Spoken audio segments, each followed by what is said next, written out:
Hagawane JCB विक्री प्रकरणी आता थेट इंडसइंड बँक चौकशीच्या फेऱ्यात अडकले। म्हाळुंगे पोलिसांनी बँकेच्या लीगल डिपार्टमेंटला आज चौकशीला हजर राहण्याचे आदेश दिलेत। तक्रारदार प्रशांत येळवंडे यांनी हगवणेकडून खरेदी केलेला जेसीबी नेमका कुणी जप्त केला, जप्त करून ठेवण्यात आलेल्या गोडाऊनमधून शशांकनं त्याचा ताबा कसा काय घेतला याचं गूढ उकलण्यासाठी बँकेची चौकशी केली जाणार आहे। शशांक आणि लता हगवणे या मायलेकानं येळवंडे यांची 11,70,000ची फसवणूक केली आहे। या प्रकरणी मायलेकाला 6 जूनपर्यंत पोलीस कोठडी सुनावण्यात आली आहे। त्यानंतर म्हाळुंगे पोलिसांनी थेट इंडसइंड बँकेला चौकशीच्या फेऱ्यात घेतलेलं आहे। आणि या संपूर्ण चौकशी संदर्भात अधिक माहिती देत आहेत आपले प्रतिनिधी नाझीम मुल्ला। नाझीम, आता इंडसइंड बँकेला देखील चौकशीसाठी बोलवलेलं आहे, या संदर्भातले अधिकचे काय अपडेट्स आहेत?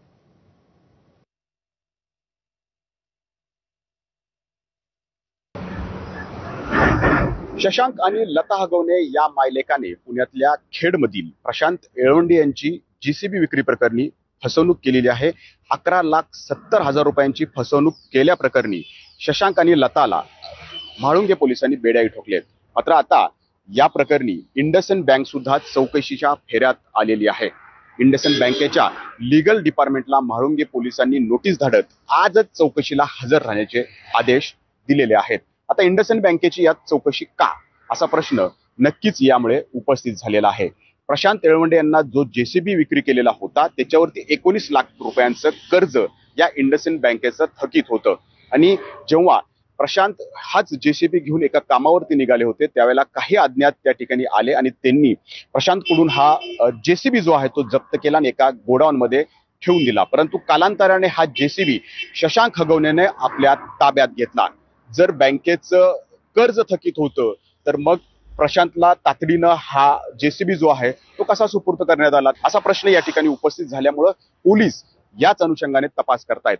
मुळात ज्यांनी जेसीबी जप्त केला ते खरंच बँकेचे कर्मचारी होते का, की शशांकनेच आपली माणसं बँकेचे कर्मचारी आहेत असं बतावणी करून प्रशांत येळवंडे यांच्याकडे पाठवले आणि तो जेसीबी जप्त करून घेतला।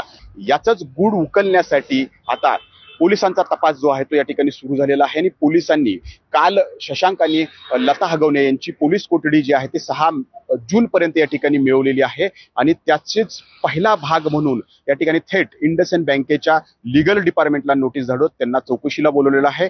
या 3 दिवसात पोलिसांना या सगळ्या तपासाचा उलगडा जो आहे तो या ठिकाणी करायचा आहे आणि याची पहिली पायरी म्हणजे इंडसइंड बँकेची चौकशी आहे। नक्कीच नाझीम, धन्यवाद या संपूर्ण माहितीसाठी।